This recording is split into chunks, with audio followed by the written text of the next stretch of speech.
Dječji zbor Arija snimio je novi spot za pjesmu Ruka prijateljstva. Spot je sniman u samom centru Zagreba u jednom od najljepših parkova. Tu sam ti ja. O čemu se radi u pjesmi? O djeci koja ne ponašaju se baš lijepo prema drugoj djeci i da se treba lijepo ponašati. Sreću ti želim. Što bi ti preporučila svoj djeci? Pa da ne gnjave ostale ako oni to ne žele.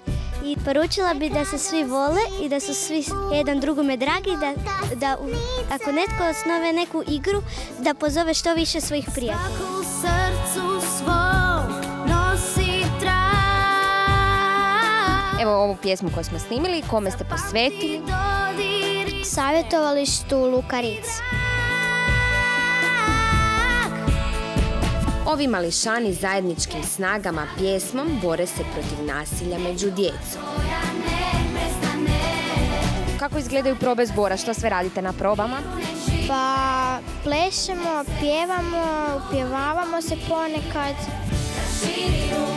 Super se zabavljamo.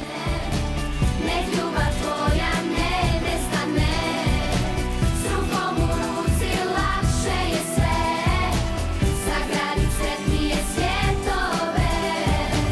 17.5. u koncertnoj dvorani Vatroslav Lisinski Arija će imati svoj koncert pod nazivom Druga ruka prijateljstva. Koji su sve gosti iznenađenja na koncertu?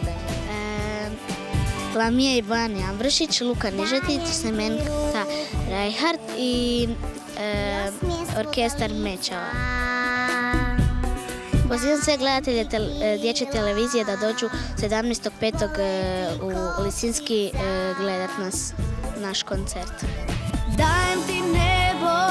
Pozivam sve gledatelje da nam se jave i da se upiše u zbor. Ruke od srca. Dajem ti svoje.